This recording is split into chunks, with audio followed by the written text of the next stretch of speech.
I am a team lead of our member operations team over at Scott Cheap Flights. And next to me, we don't have Scott. We have arguably maybe someone better. Don't tell Scott I said that. We have Daniel, who is working on the member operations team with me. Daniel, do you want to introduce yourself?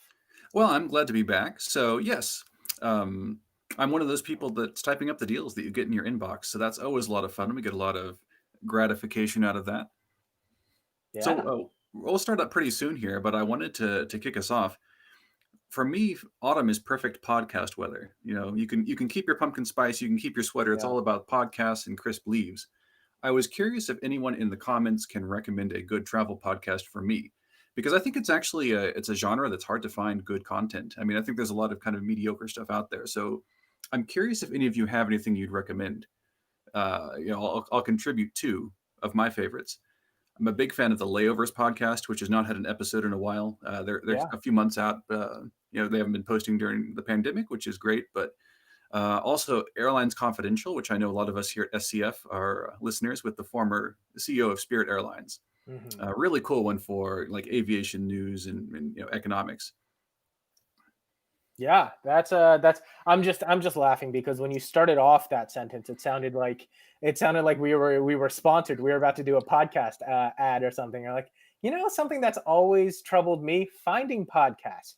Apple Mute Men, like something along the lines of that. So I thought that It, was pretty funny. yeah, I get too many of the it's reverse when I listen to podcasts. There's too many Audible ads. It's like when Yeah. I like to read about travel, I always do it on Audible, something like that. Yeah, that's true. Good point. All right. So, just another quick intro. I'm Julian from Scott Cheap Flights. This is Daniel, also from Scott Cheap Flights. Welcome to our weekly Scott Cheap Flights Facebook Live. Please drop any questions you have about travel, about flights, about remote working. We've been doing it for a while now. So, any questions you may have, please drop them in the comments. I'm actually going to be a little selfish. I'm going to start us off with a question to Daniel, and that is, Daniel, what has been airline related news? A piece, an article, a headline that has really caught your attention in the past, week, 2 weeks. Well, the big one that I saw yesterday, and I was actually chatting about this with one of our colleagues, was a trip booked to northern Japan. There are rumors that Japan may be reopening in April, so this will be of interest to a lot of people who bought tickets there recently. This is very unconfirmed. It's still very much in draft form. There's only a couple sources that are reporting on this, but I would think that probably over the next 3 or 4 weeks, we might have a clearer idea of what reopening in Japan will entail, what you will have to do, and then more specifics about those dates. But basically, it seems fairly promising that in April, tourists would start to be allowed in on a trial basis. There would be contact tracing. There would be tests at the airport and things like that. But aside from that, it seems like it would be a fairly uninvasive process. So that's good. I'm glad to see that that's starting to happen. Yeah, that's true. And as someone who has tickets to Japan booked, I think that's a good sign. And yeah, I mean, I think that's hopefully we'll start seeing that more across the country, across the globe, and hopefully, that hopefully we get there. And by the end of it, hopefully I get to go on my Japan trip. I think that's the takeaway here. First question from our good friend Allison. Um, she says, by the way, hi Allison. She says, I bought a hotel with Expedia points for November in France. Still having issues getting a refund and can't dispute with the credit card. Any ideas? She's frustrated after months of arguing with the hotel and Expedia. That's a tough one because I've heard very similar stories of people who either booked through like Amex travel portals or Chase Travel or third party like that with points especially, and it seems to be a fairly common story that what a lot of hotels are doing is they're offering either credits or in some cases they might be offering a date change, but it's not too convincing. So I would be curious to know what they've offered you as a resolution so far. Like I would say that if you're able to get a credit, so not necessarily cash back, but even a credit at the same hotel or a date change, that's probably the best I would hope for from what I've seen for other people. So I haven't personally gone through that, fortunately, but I think that's the hard part about booking third party when it comes to these things. So yeah, that's a tough one, but that's the best I think I can say on that. Yeah, yeah. I'm with you there. I know a lot of people who are having the same exact issue.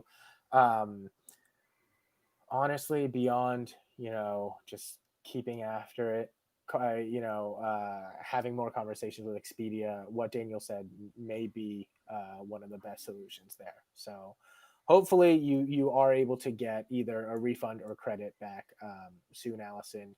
And I mean, keep us updated because Hmm. that's something that we definitely want to know. So next question, Itzel asks, can we expect more deals from Austin, Texas to Madrid for spring break? Ooh, that's a definite maybe. I think for me, I'd back up and say, if, well, I think yes. I think we've actually been starting to see a return to decent Euro prices. Like maybe they're not some of the crazy $200, $300 flights we were seeing commonly last year, but so flights, yes. In terms of opening in Spain by spring break, maybe. We'll see. We'll see if they're neck and neck with the Japanese in this race here. Um, so I would think definitely there will be something. A promotion that's actually really interesting that I'm following very closely. British Airways is doing half off on award tickets to Europe right now, with travel through the end of June 2021. So if you have any Chaser Amex points, that is a crazily good deal that I'm thinking about. Um, but I think you'll definitely see some cash deals as well. Although I would think they may not be like the rock bottom that you saw in 2019, but they'll be Yeah, good. I would think at least 400s, if not something a little better maybe. yeah. And something we kind of always say, like we're obviously always going to be keeping an eye on Austin to Madrid, Austin to anywhere. Something to keep in mind as well. We do usually see a good amount of Madrid deals. Not, of course, as Daniel said, not as much recently, but East Coast to Madrid is pretty popular. Is pretty common. So if Austin to Madrid, we're just not seeing anything in the next couple of months. One thing to look at is Austin to maybe a bigger hub like Boston, JFK, and booking maybe a deal that shows up to Madrid out of those places too. So a few options. Hopefully, we'll find you that Austin to Madrid deal for around that spring break time. Always keeping an eye out. Always searching. Next question. So Jesse says, I am trying to reschedule my destination wedding. Um, Congratulations on the wedding. And I had over 30 guests scheduled to fly into Dakar. Dakar, Daniel, I feel like you would In know this. Senegal, yeah. Yeah, okay. Last April, who had to cancel their tickets. A lot of the airlines haven't given them refunds yet or have policies that say they can reschedule, but just use before December 2020. She's asking, is that a thing? Well, yeah, and a lot of these rules will depend on when the tickets were booked. I think that's the tricky part because if you go to an airline's website today and read what policy they're offering for tickets that are sold right now, those are often better than what were available if they booked ahead back in March or even February earlier in the year. So I think that's one of the big tricky things is that your guests who booked at different periods may have very different terms under which their tickets are either flexible or refundable or what have you. So yes, probably it is a thing. Um, in many cases, how these are structured is that either you can reschedule travel through the end of the year or through some set period of time. I know Air France was doing that for a while, so I wonder if a lot of these are transiting through Europe, so they're like Air France, Lufthansa, or British Airways or something like that. So there might be a time by which they have to travel or have to reschedule. Um, and I think in terms of then choosing when you want to reschedule your event, there's a couple of options there because you could try and reschedule in Africa, you could try and do something closer to home maybe. I don't know. That's a tough one because I think it gets into, do you want to have a large group gathering as well? Yeah, that's the trickier thing, not knowing kind of where everyone's coming from, where everyone's uh, what requirements they have for leaving their Right. home countries and transiting somewhere. Yeah.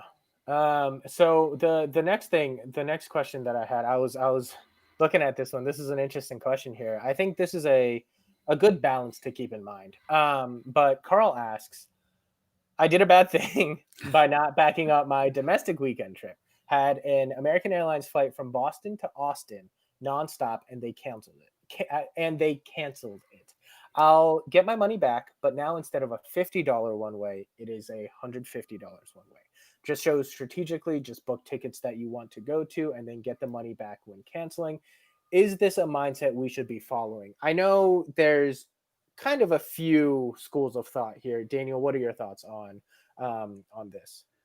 Yeah, well, I'm lucky, I guess, because I had some trips scheduled, rather, I had some trips that I canceled very early in the year, so I have this stack of airline credits. So in my case, I can kind of strategically deploy those in advance. It's like, okay, I've got Right, this $400 credit. I'm going to use it. And if I cancel it, I'm not out anything. So I kind of take that approach as using money already paid to the airlines to try and massage travel that I want in the future. I would agree, though. I think I'm not booking ahead like I used to. Normally I would be thinking 6 months ahead.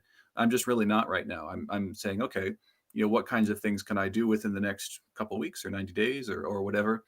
So I would agree that you don't have quite some. Well, you can still plan ahead. There's a lot of good deals if you do that. You just have to be very prepared that like in this case, it might go differently than you expect, especially with scheduling, because the problem is that airlines are generally selling you a schedule 6 months out that they're not intending to operate. They're being very optimistic in terms of right. bringing flights back into the GDS system, what they're willing to offer to you, but then they have no obligation to actually fly that.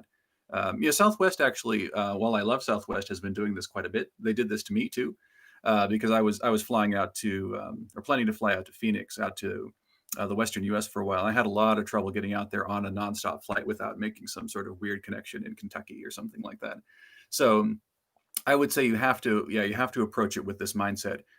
If you really want to be ironclad, I suppose what we can do here is you can actually follow the scheduling updates that the airlines post. There's a newsletter actually that comments on this in great detail that I follow for work, of course, because it's very important for us at SCF. It's called Cranky Flyer. So he's got a free newsletter. It's really cool. He will actually go through all of this content month by month and will say like, okay, well, here's what Southwest and United and American and Delta said they were going to fly. Here's what they're actually going to do. And that Right. will usually be 4 to 6 weeks out. So I think if you're booking in that narrow window, what you buy is probably what you're going to get. But if you're going outside of that, that's when it gets really tricky. Yeah, I think another good thing to keep in mind are a lot of airlines are waiving change fees, but they're not waiving, refunds in a sense. They're not giving cash refunds. A lot of them are giving credit. So similar to Daniel, if you're okay with kind of stacking up airline credit, maybe being a little more flexible and being a little more open in planning and booking trips down the line could be good for you. But I think the thinking comes into uh, you kind of have to really think about it because uh, not all flights are getting canceled at this point. Hmm. If the flights are canceled, you are owed your money back. But if the flights are Yeah. not canceled, you book it, you change it, all of that. That's really the mindset that you have to think of. So similar to what Daniel said, airline credits definitely a thing. If they change it around or if you want to change the flight, but getting a cash refund is usually only possible if they cancel the flight. So that's also something to keep in mind. Anything to add there, Daniel? No, only that it's if you have those airline credits, it's really cool to use them for something a year from now and see if it sticks. Like Right. I'm going to use a lot of my United credits for some really really really cheap flights to Brazil that are at the end of next year's schedule. Ooh. So it's like, yeah, 300 $400 to Brazil, why not? Like I'll book it now, consequence free basically because I've already paid the money into United. So, Right. like definitely, I think that's a good mindset too. In addition to thinking a little bit more short term about actual new bookings that you're paying for. Yeah. Yeah. And actually, speaking of South America, Wendy asks, booked first class tickets months ago to Lima for next month. Thanks, SCF 511. I'm glad someone was able to book that. Planes are still flying, supposedly, but not feeling comfortable going to South America right now. Do I just wait a few days before the flight and request an e credit? What are my other options? Yeah, so I guess there is always that concept of waiting to see if they cancel it for you. That's easy enough. I Yeah. would say I would say definitely you have the right mindset and that I wouldn't deal with it right now. I would wait until it's much closer to departure and then if they haven't canceled it, if you still don't want to go, that's a good time to cancel or get your credit or whatever you want to do. But it's good just to wait and see if anything more favorable happens for you, and then it's totally fine to do that. I would try and do it like 5 or 6 days before you go, at least, just in case it takes a while. Like, I actually did something very similar with Aeromexico, and I suspect you might be flying with Aeromexico in this case. It took a while to get through to their call center, so it worked out fine. But it took me a couple hours to get somebody to deal with this for me. So, um, yeah, just do leave yourself some time so you don't get stuck like on the phone or on hold right before you're supposed to be going. Basically, so you don't have a no show. But yeah, that's essentially what I would do. Yeah. And I think Scott sent out a newsletter talking about the same thing Hmm. probably a month ago, titled, I think it was like, it's a game of chicken. At some point, you don't want to act too early, because if the airlines cancel the flight, you are able to get, in most cases, a full refund, cash back into your pocket. Um, but if request credit beforehand, if you cancel it and then they cancel it, that's when the situation changes. So, would definitely say the mindset that you have: wait a few days before the flight, see what happens, and then decide. And then, of course, like Daniel said, try not to wait like an hour before the flight, or 2 hours before the flight. But yeah, so Jesse follows up with her question of any advice setting a wedding date for spring 2021. If people buy tickets, what if coronavirus happens again? Are there certain airlines who give full refunds if cancellations are due to corona? I feel like we can probably answer the latter half of that question a little better. But what are your thoughts? What are your thoughts on that, Daniel? Yeah, so there are still a lot of generous cancellation waivers. In Yeah. general, most of those are not going to give a full refund, but they would give the credit back. So that's what I would reasonably expect, is that you could book a ticket to most places where you would at least be able to reuse it or change it fairly easily. In some cases, a good example here, if you're still thinking, somewhere like Senegal or Africa, where you have a lot of flights on Qatar Airways, they will give you a bonus if you convert a paid ticket to a credit. I think it's like 10% or something like that. So that's actually pretty generous, but it's not a cash refund. So I think that's the key to point out. Um, in terms of setting a date, I would say, I mean, I would set it as far in the future as you feel comfortable doing. So I think that's an interesting question. I've actually been dealing with this with my in-laws who are in Vietnam, because like as with my wedding, my wife is Vietnamese. There was a very specific date that we were required to get married on, because her parents wanted it to be astrologically significant. So Right. we were Right. kind of locked in. So what we ended up doing is, separating out the actual wedding and then the ceremony. So I don't know. I mean, it depends on if you're in a rush to actually get legally married versus having all of your friends and family together. That's something that we chose to decouple. In my particular case, partially for that reason. Yeah. That's interesting. I had no idea. That's a really cool thing. Um, the next question coming down the line here is Circulator 2011, um, asks, how do I find out what the COVID-19 requirements are for a US citizen to travel to another country, testing, quarantine, etc.? I'm wanting to book winter travel. Daniel, what are your thoughts on that? I know it changes a bit, especially even what we use to look at, based Mhm. off domestic or international. But what are your thoughts? Right. So for domestic, the link that we always include with all of our domestic deals is a really nice interactive map on kayak.com. So they do a Mhm. good job of color coding everything. So for state by state requirements, I think that's great. And then at the bottom underneath the map, they have like a text of what you're required to do for various Yep. states. They have an international version too, although I find it just a little bit less helpful because it's a little more complex. There's several sites that do a good job, first of all, of listing out countries that are open. So the New York Times has a very good up-to-date list. Travel and Leisure has one. Afar.com has a very good one. They keep all those fairly up to date.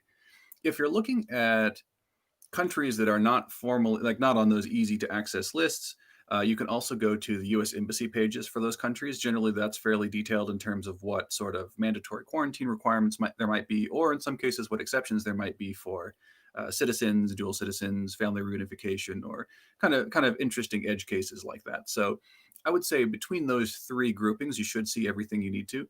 Um, just with the proviso, of course, that always check the date of when this was published, since these requirements do change fairly quickly in some cases. Yeah. The kayak domestic one is really good. I'm Yeah. always, every time I click on, one of our deals, which is most of them, it's I'm always, clicking around, and when I'm doing, or when I'm looking into domestic travel, I know when a lot of my friends are looking into domestic travel, that's the one that I recommend as well. Hmm. It's really clear. They really tell you exactly what you need to know, I think. So yeah, for domestic, I would definitely highly recommend that one. Paula asks us, if you spend 1 month in a country, is it better to use something like a Eurorail pass, or is it better to rent a car? Good Ooh. question. This is interesting. It's a pity that Jamie's not here, who I co-hosted with last time, because very interestingly, last spring, we sent out a very cheap fare to Croatia, and she and I both bought it, but we did it very differently. She did rent a car, and I did not. Oh, So it's kind of interesting contrast there. The first thing I would say is that I find that for most countries, the Eurail pass is not that good a deal unless you're taking the train a lot. So I find that even if you're not renting a car, maybe the Eurail pass is not your best bet. Because oftentimes a lot of European countries have kind of more airline style pricing in the sense that they have, like a very inexpensive, early, less flexible booking option, or you can book last minute with a refundable ticket and it costs more. So if you plan ahead even just a day or two, you don't have to plan ahead that much. You can usually get a pretty good price that's better for what you're doing, unless you want that total flexibility of hop on, hop off, not having to plan right, at all. And especially in some countries like Eastern Europe, where the train's so cheap anyway, like the Eurail pass may not be. It's not quite the automatic bargain that a rail pass would be in Japan. Is maybe how I'd put it, because like places like Japan, even Korea to some extent, like the rail pass is a total no brainer. But in Europe, your mileage may vary depending on where you are. Like the more expensive the country, the more likely the pass will save you money. Actually, Switzerland, for example, has a really great national transit pass. Um, in terms of rental cars, so I have rented cars in Europe, particularly when I'm traveling with my family. So if you can fill up the car, I think that's a big one. Like for me, traveling alone in Europe, probably I would never rent one just because it's easy for me to get around on my own, especially if I'm going into cities. But if you say, yeah, I'm renting a 4 or 5 seat car, I have 4 or 5 people, we can split costs and fill it up, then it becomes actually a very good bargain in many cases, especially if you're wanting to go to places that don't have good public transit. A good example here, like when I was saying Jamie and I took the same trip in Eastern Europe.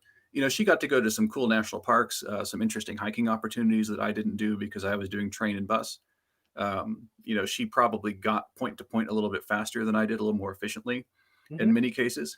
Although I think it was nicer in my case not having to deal with the car in cities. Driving on narrow cobblestone European streets right, is not something I want to do. hmm So I think there are definitely arguments for the car, definitely arguments for public transit. But I would say if you're staying in the cities, you definitely don't need it. It's not like in the U.S. where you have these big interstate uh, roundabouts and stuff like that. yeah. That's actually really interesting that you and Jamie had the same trip but different experiences, or not the same trip. But I think it really comes down to how you travel, how you like to get around, and what you like to see, right? Hmm. Because for me, when I go to Europe, I usually don't do a lot of different countries at once. It's usually a week or two in a set country, and it all depends on how, like you were saying, how good the rail system is, or just the public transportation system is. If the public transportation system is great and it gets to everywhere I want to go, I'm just going to use that. I'm not similar to you. I'm not really trying to learn an almost new way of driving, but it also depends on what you want to see. If you're mainly going to be sticking to some of these main attractions, sticking to city center or downtowns, most of the times you will not need a car. If you want to explore some of the countrysides, if there's a lot of different uh, destinations or points of interest that you can't get to by public transportation, you can't really get to by train, maybe renting a car in that case would be useful. So a lot of it does come down to how you travel, how you like to travel, and what you like to do during a trip. So The last thing I'll add on that is that I yeah, was surprised that driving on the left, for Americans at least, was not that hard. The first time I did it was in the UK, and there was, the way I'll put this, it was 20 minutes of terror pulling out of Gatwick Airport, and then after that it was fine. yeah, no, that's a good point. My first experience was good, but a little more dramatic, I would say. So the very first time I drove on the left was in New Zealand. Mm. And that's, I mean, that's fine. There's nothing crazy, except it was also driving a what like a 10, I actually don't even remember how big, but like just one of those class B camper vans. So Oh, not wow. only was it my first time driving on the left with the steering wheel on not the side that I'm used to, but I was also driving a much larger vehicle than I'm used to as well. So kind of those two things together, I don't think I took my eyes off the road for a split second for that hour, for that first hour of me driving. So oh man, I never remembered the term driver side is always towards the middle of the road as much as I did. Or maybe I forgot that. Maybe it's the opposite. Well, guess it didn't really stick with me that much, but it was quite the experience, I'll tell you. Do you want to do 1 to 2 more questions, Daniel? How are you feeling? Yeah, definitely. I'm seeing a lot of my comment section is repeating for a second. So give me 1 second while I find a question. Matthew here says, personally, I hate driving and take the train where possible. So, it kind of goes to show you everyone has their preferences. Everyone, has different ways of traveling. So, Sircon, please tell me if I'm pronouncing your name incorrectly. With so many airlines giving points as a refund, can there be an option in Scotch Sheet Flight's preferences where we can choose specific airlines in addition to departure cities for the future deals? So right now, that's not something that we do, and it's not something that it's not an option that we have on our deals. But like with anything, let us know. Like you're letting us know now. Let us know what you are interested in, what you would like to see out of our deals through our member success team. Just we always love getting input from our members and seeing what we can do, how we can help, how we can add more value. I think one of the best examples of that is Scotch Sheet Flights never did domestic flights, and then 2020 and we're doing domestic flights, so it's really one of those things that keep telling us what you're interested in, keep telling us what will bring value uh that we can provide. So yeah, that's my take on that. Daniel, any thoughts on that? Yeah, and I think that's a great way to put it. Like we're always evolving as a company, so we want to know what you Exactly. want to see. It may not happen immediately. It may not always be able to be feasible, but we Right. like to hear it. Yep, there you go. Keep them coming. That's what we're saying here. Trina asks, what if the airline cancels, then reschedules your flight to another time, and you no longer want to fly? Any thoughts So on it, that? it if it was actually canceled, then you should be able to get your money back. I was talking to someone else about this recently, actually, because sometimes what you'll see when you get an email from an airline is they will say, your flight has been rescheduled. But if you look at the fine print, you're actually getting a different flight number, so it's not the same flight that it was on before. So that should, in theory, be cancellation, especially in Europe. If you're doing this in Europe, where EU protection laws are a little bit more stringent about defining these things than they are in the US. So in general, I would pursue that. Worst case scenario, with a lot of the US based waivers, you would be able to get a credit at least. But another thing to keep in mind too is that a lot of American airlines, like American, United, and Mhm. Delta, all have a definition of what they call a major schedule change. And United got into Right. trouble about this a little earlier in the year because Oh they tried man. to they tried to redefine this on the fly in terms of saying like, well, major schedule doesn't kick in after the first couple days, but they backed off from that. So generally, if you have a major schedule change, which is generally 2+ hours, that is also grounds for a full refund in most cases. I did this with American actually earlier in the year because I had originally planned to travel to Puerto Rico about 8 weeks ago, ended up not going, and I kind of did that wait and see approach to see what would happen with the flight before I canceled it for a credit. Well, American moved my flight by 4 hours, so I just called them up on the phone and I said, "Hey, I see this as a major schedule change under the terms of your conditions of carriage. Can I get my money back?" And they were super easy about it. No big deal at all. Took a couple days for the refund to hit. So I would say, make sure you read the policy for the airline that you're flying on, but probably have a good chance, at least in the US or EU, of getting a refund, or worst case scenario, should be at least eligible for credit in a lot of cases. Yeah. Thank you, Daniel, for really providing a lot of value here, answering a lot of questions. I mean, I'm going to end it with a few of the comments that have come through, and the first one is Reno. Daniel is super knowledgeable. Keep bringing him on, please. Yes to both parts. He is super knowledgeable, and I'm sure that you will be seeing a lot more of Daniel. We heard the feedback from last time; people loved Daniel, so here I he like is. getting to come out of my cheap flights cave. Yeah, exactly. And then after Facebook Live goes right back in. Um, exactly. There we go. Jamie actually, who Daniel was talking about earlier, um, in the comments talked about her experience with uh, renting a car in Croatia.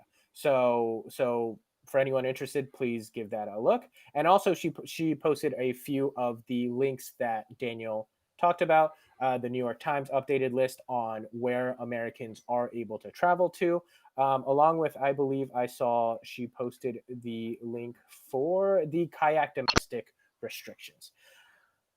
Jamie, always on her game, kills it at her job. Just a cool human being through and through. So thank you so much, Jamie, for your help throughout all of this, and thank you, Daniel, again for joining us. I really Of appreciate you course. hopping on. Yeah. Any last words from you, Daniel? No, but I'm glad to see everyone's looking to the future. Everyone's excited about travel. We'll be back there eventually. That's the goal. That's what we're working for. All right. Thank you, everyone.